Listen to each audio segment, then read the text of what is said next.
ধরায় গুগলিও আমি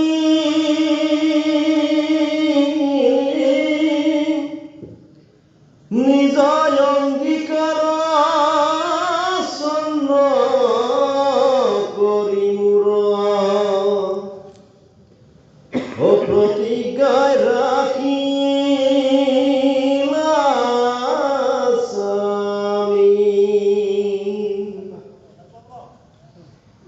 এরাম আপনা তু করি ভগত স্নেহ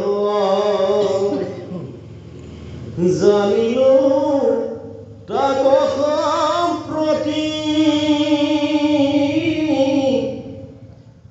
আনন মানসু ওই বন্ধু মাধব তুমি হইবা মোর গতি এরামে কহাতে সাত বাড়িয়াও রহাতে ও ধরিয়া সমাজ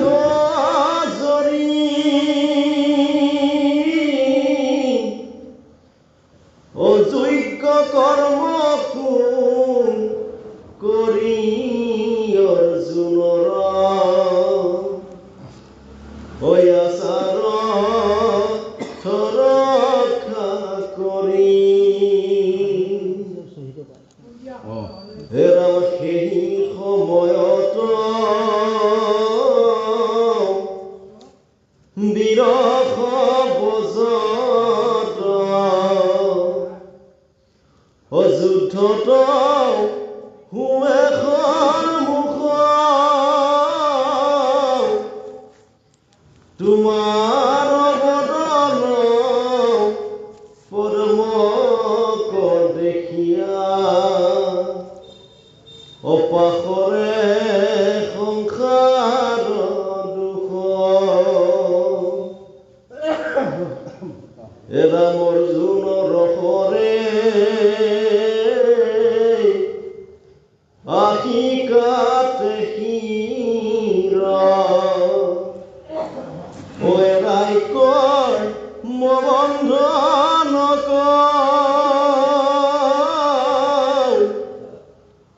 ও চতুৰ্ভুজ ৰূপে বিমানত চৰি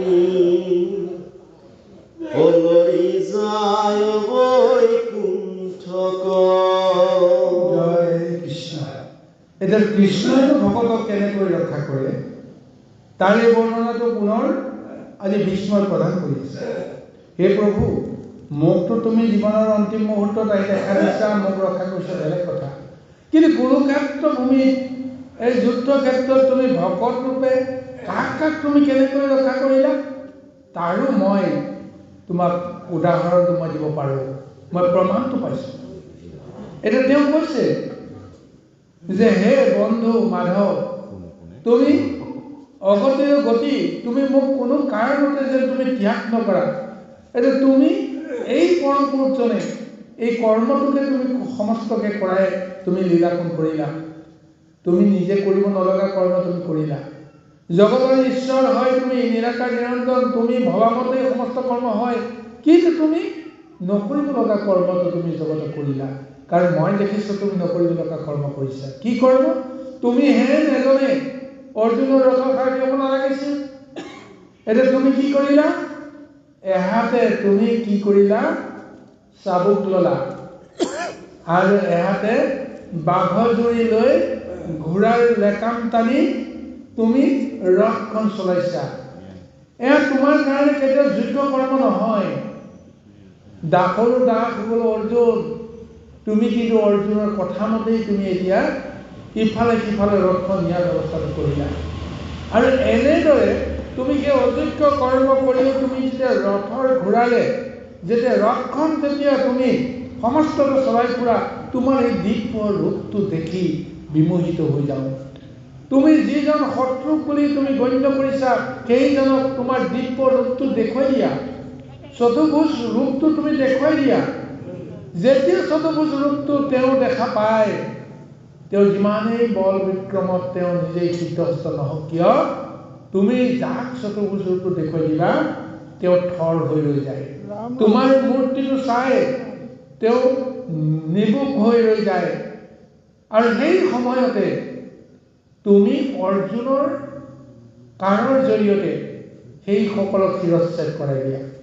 আচলতে তেওঁলোকে গমেই নাপায় যে অৰ্জুনৰ শৰে যে মোক শিৰচ্ছেদ কৰি দিলে, মোক যে আঘাত কৰিলে, তেওঁলোকে গমেই নাপায়। কাৰণ সেই সময়ত তুমি চতুৰ্ভুজ ৰূপটো দেখুৱাই পৰম কৃপা কৰি তুমি আনন্দ মনেৰে তেওঁলোকক দিব্য দৰ্শন দিয়া। আৰু এই দিব্য দৰ্শনটো লৈ তেওঁলোক পুলকিত হৈ থাকে, নিৰ্বাক হৈ থাকে। তোমাৰ ৰূপটো চাই সেইসকল যুদ্ধভূমিত তেওঁলোক পতিত হ'ব লগা হয়। এতিয়া মই জানো যে তেওঁলোক আচলতে পতিত নহয়, তেওঁলোক মুক্তি পায়। আজি এই যুদ্ধখনৰ ৰহস্যটো এতিয়া মই বুজিলোঁ যে অকল কৌৰৱ পাণ্ডৱৰ যুদ্ধ নহয়। কৌৰৱ পাণ্ডৱ 105জন ভাই ককাইৰ মাজৰ এটা সংঘাত। এই সংঘাতক তুমি ব্যাপক ৰূপ দি কি কৰিলা? 18 সৈনিক সেনা লগ কৰি দিলা। কাক কাক আনিলা?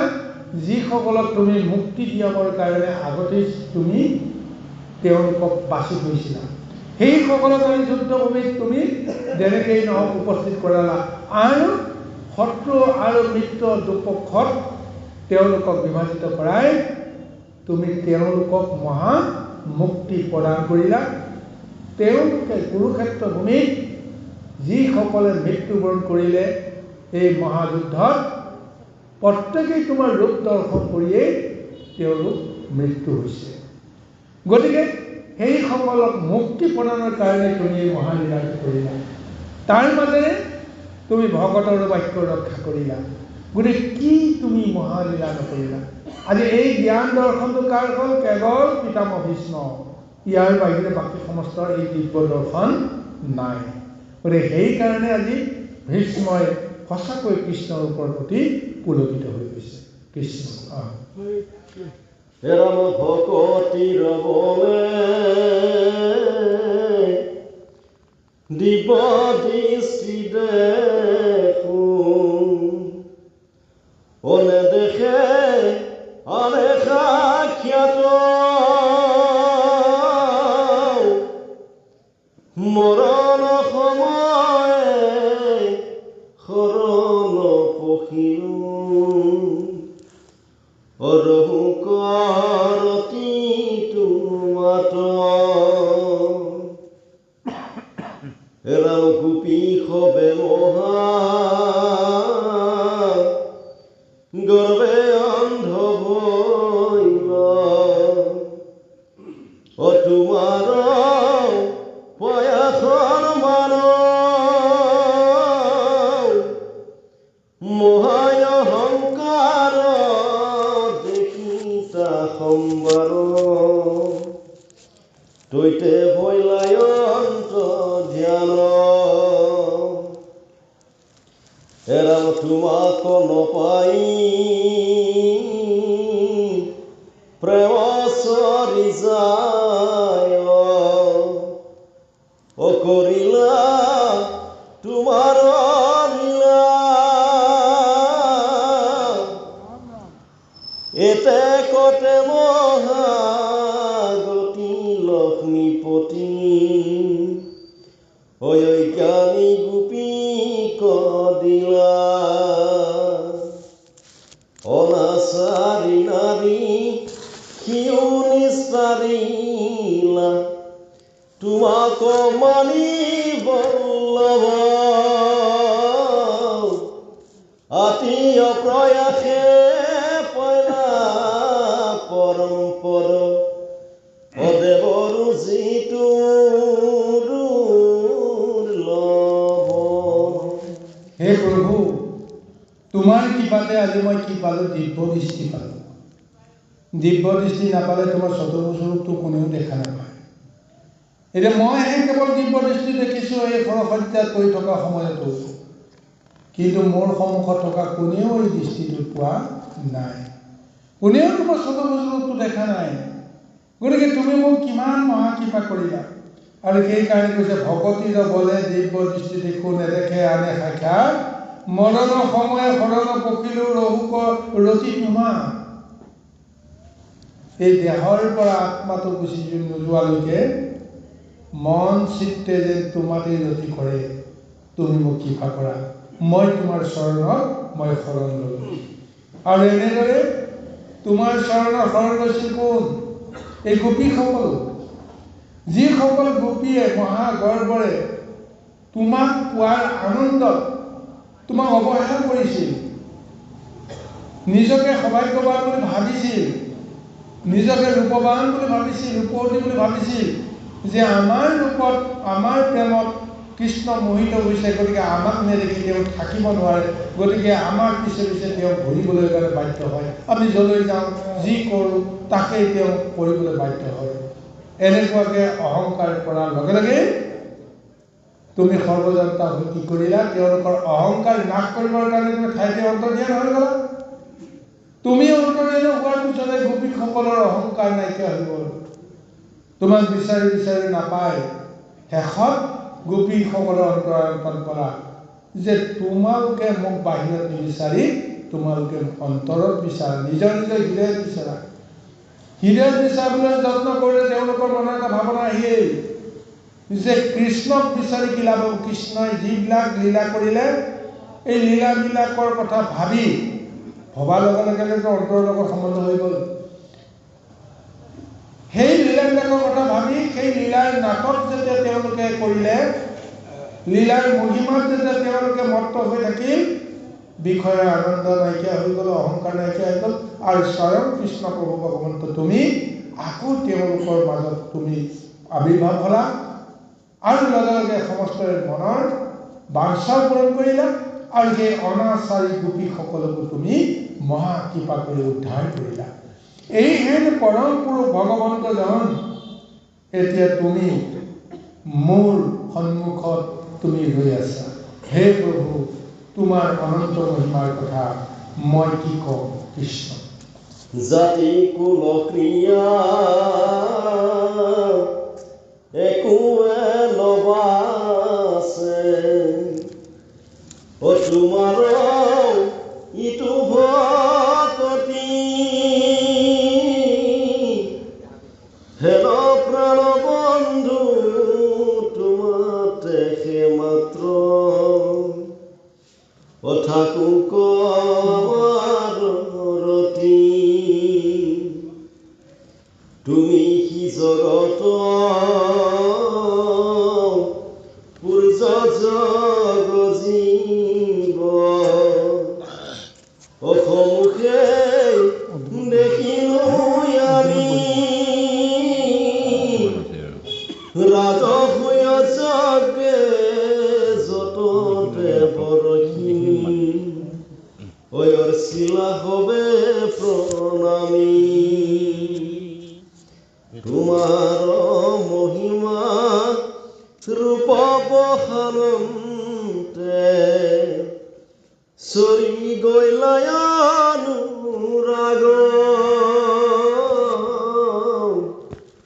কিনো মোৰ ভাগ্য হেন ঈশ্বৰক অয়ন্তকালে পাইলো লাগ। এৰাম ভৈলো কীতাৰ্থ হে প্ৰাণনাথ, তোমাক দেখি সাক্ষাৎ দূৰ ভৈল খেদ মোৰ হেৰা ভেদ, হেৰাইলো মায়াৰ হাত। এতিয়া প্ৰভু ভগৱন্ত কৃষ্ণ যে জগত যে তেওঁ আটাইতকৈ বেছি তেওঁ পূজ্য পুৰুষ হয়, তেওঁ যে শ্ৰেষ্ঠ পূজ্যদেৱ হয়, তেওঁ প্ৰমাণটো পালে ক'ত? ৰাজসুই যজ্ঞ। হে প্ৰভু, তোমাৰ দিব্য ৰূপটো মই এইবাৰে দেখা নাই। মই প্ৰথম দেখিছিলোঁ যুধিষ্ঠিৰৰ ৰাজসুই যজ্ঞ। পঞ্চ পাণ্ডৱক যেতিয়া কৌৰৱে উপায়ন্তৰ হৈ নিদিলে নহয় বুলি এটা অংশ দিবলৈ বিচাৰিছিল, তেতিয়া ভূত প্ৰেতে বাস কৰা, কোনেও সেই ঠাইত যাবলৈ সাহস নকৰা দুৰ্গম সেই অৰণ্যত এতিয়া পঞ্চ পাণ্ডৱক পঠিয়াইছিল। আৰু সেই অৰণ্যতেই ভগৱন্ত তুমি মহা দিব্যপুৰী ৰস তুমি কৰি নিৰ্মাণ কৰি ইন্দ্ৰপ্ৰস্থ ৰূপত যুধিষ্ঠিৰক বা পঞ্চ পাণ্ডৱক তুমি থানটিত লগালা। সেই ইন্দ্ৰপ্ৰস্থ ৰাজ্যৰ জৰিয়তে ৰাজসুই যজ্ঞ কৰাই, সেই ৰাজসুই যজ্ঞত তুমি যিটো ৰূপ ললা, সেই ৰূপটো মই দেখিলোঁ। কৌটি কৌটি গ্ৰহ নক্ষত্ৰ সমস্ততকৈ তুমি যেন দিব্য ৰূপ লৈ তুমি পূজ্য পুৰুষ ৰূপে তাত যিটো ৰূপ দৰ্শন দিয়ালা, মই গম পালোঁ যে তোমাৰ আচল ৰূপটো সেইটো। আৰু আজি এই চতুৰ্ভুজ ৰূপটো মই দেখিলোঁ। গতিকে সেইকাৰণে কৈছে, মোৰো কিনো ভাগ্য হেন ঈশ্বৰক অন্তকালে পাইলা। মই ভবা নাছিলোঁ তুমি মোক আহি দেখা দিবা। মই আশা কৰিছিলোঁ যে তোমাৰ নামটো যেন কোনো কাৰণতে মোৰ মুখৰ পৰা অন্তৰৰ পৰা হেৰাই নাযায়। তুমি তাক সম্পূৰ্ণ তুমি মান্যতা প্ৰদান কৰাৰ লগতে কি কৰিলা? তুমি তোমাৰ ৰূপটোকো দৰ্শন দিবৰ কাৰণে তুমি স্বয়ং উপস্থিত হ'লা। গতিকে তুমি মোক এই সময়ত কি মহা কৃপা নকৰিলা। সেইকাৰণে কৈছোঁ, ভৈলহু কৃতাৰ্থ হেন প্ৰাণনাথ, তোমাক দেখি সাক্ষাৎ দূৰ ভৈলা খেদ, মোৰ হেৰা ভেদ এৰাইলো মায়াৰ হাত। হে প্ৰভু, তোমাক দেখা পোৱাৰ লগে লগে মই এতিয়া কৃতাৰ্থ হৈ গ'লোঁ। তোমাক দেখা পোৱাৰ লগে লগে এতিয়া সংসাৰৰ মায়াৰ পৰা মই এতিয়া মুক্ত হ'লোঁ। এতিয়া প্ৰভু, তুমি যেন মোক আজ্ঞা দিয়া আৰু মই এই মুহূৰ্ততে যেন তোমাৰ ৰূপটো দৰ্শন কৰি মই এই দেহটো এৰি গুচি যাব পাৰোঁ। এনেদৰে আজি তেওঁ মহা স্তুতি কৰিছে। কৃষ্ণ। এই বাক্য বুলি মনৰ দৃষ্টি দিয়া, কৃষ্ণক কৰিয়া ধ্যান, অৰুণ চৰণ মনে আলিঙ্গিয়া, অভিস্মেতে জিলন্ত প্ৰাণ। হেৰাম পাইলা পাৰি কদি তনুতা বক্ষণে, অমিল ব্ৰহ্ম সম্প্ৰতি, দেৱশীঠ ঋষি সবেও দেখিলা, অভিস্মে পাইলা মহাগতি।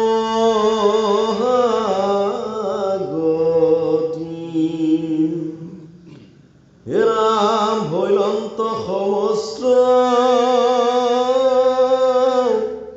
সমাজে তব নাহিকা ৰুমাত বোল, আকাশৰ পৰা পৰে পুষ্প বৃষ্টি, অদলুভি খবৰ।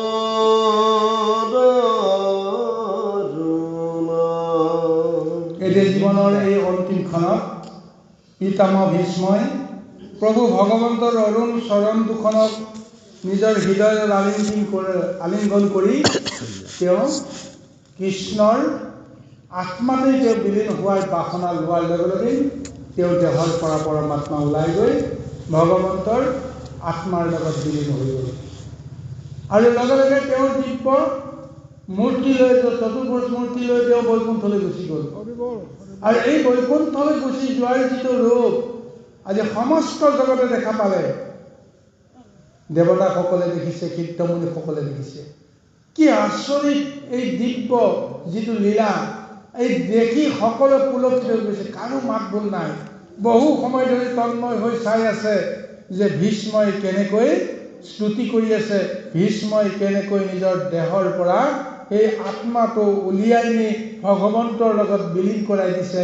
এই সমস্ত দৰ্শন কৰি সকলো পুলকিত হৈছে, নিৰ্বাক হৈ আছে। কিছু সময় মাত বোল নোহোৱা এটা নীৰৱ মুহূৰ্ত পাৰ হৈ গ'ল। তাৰপিছত আকাশৰ পৰা জয় ভীষ্ম জয় ভীষ্ম জয় কৃষ্ণ ধ্বনিৰে পুলকিত কৰাই আকাশৰ দেৱতাসকলে পুষ্পবৃষ্টি কৰিছে। এই পুষ্পবৃষ্টিৰ মহা আনন্দত আজি সমস্তই যেন এটা জ্ঞান পালে, বুদ্ধি পালে, শক্তি পালে। আজি ভীষ্মৰ পৰা যেন বহু কথা তেওঁলোকে বুজিব পাৰিলে। কৃষ্ণৰ যিটো প্ৰকৃত ৰূপ আজি যেন ভীষ্মৰ পৰা পাই তেওঁলোকো ধন্য হ'ল। এনেদৰে আজি ভাগৱতৰ এক মহালীলা চলিছে এই গুৰু সমস্ত। আৰু এটা পদচৰণৰ পিছতে আমাৰ এটা অধ্যায় সমাপ্ত হ'ব। গতিকে সময়ৰ প্ৰতি লক্ষ্য ৰাখি আমি এই অধ্যায়তে আজি মহাভাগৱতৰ সামৰণি মাৰিম। আহক আমি অন্তিম পদচৰণলৈকে আগবঢ়াম। কৃষ্ণ ধন্য ধন্য ভীষ্ম প্ৰশংসা কৰিল, অযতে কো সাধু সমাজ,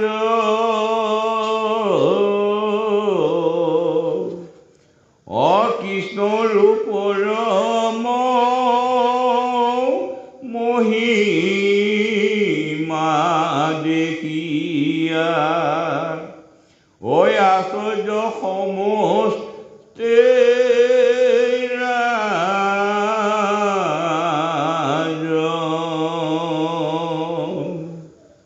নিজ আশ্ৰম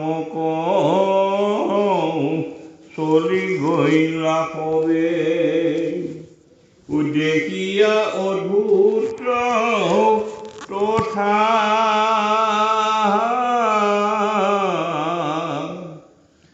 প্ৰথম স্কন্ধৰ নৱ অধ্যায়ৰ, এহি মানে গৈ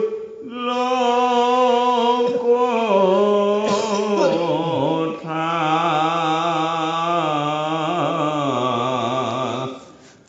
এহি মানে গৈ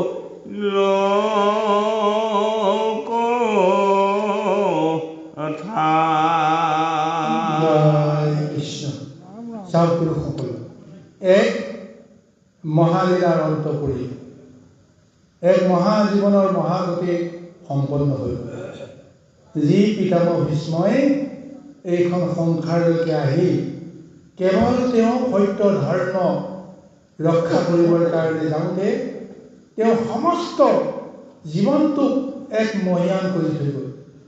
যি কৰ্মই নকৰক কিয় সেই কৰ্মত ভীষ্মৰ দৰে যিটো মহাশক্তি আৰু দৃঢ়তা, সেই দৃঢ়তা আজিলৈকে কোনেও দেখুৱাব পৰা নাই।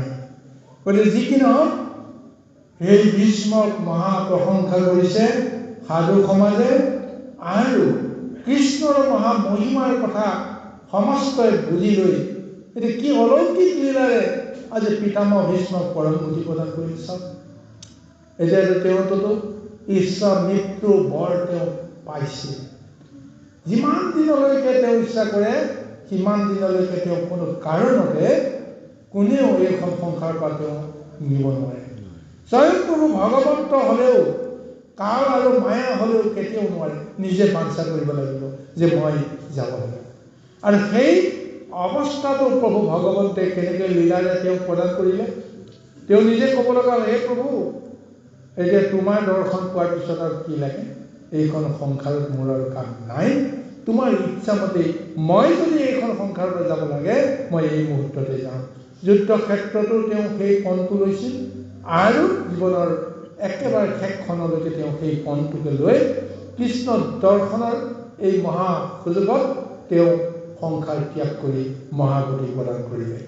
বাৰু যি কি নহওক গুৰু সমস্ত, এতিয়া এই পিতামহ ভীষ্মক প্ৰশংসা কৰি বাকী সমষ্টেও আজি এই কুৰুক্ষেত্ৰ সমৰৰ পৰা ঘৰা ঘৰি গুচি গ'ল। দেৱসকলে দেৱলোকলৈ গুচি গ'ল, ঋষিসকলে ঋষিলোকলৈ গুচি গ'ল। কেৱল ৰৈ থাকিল কোন?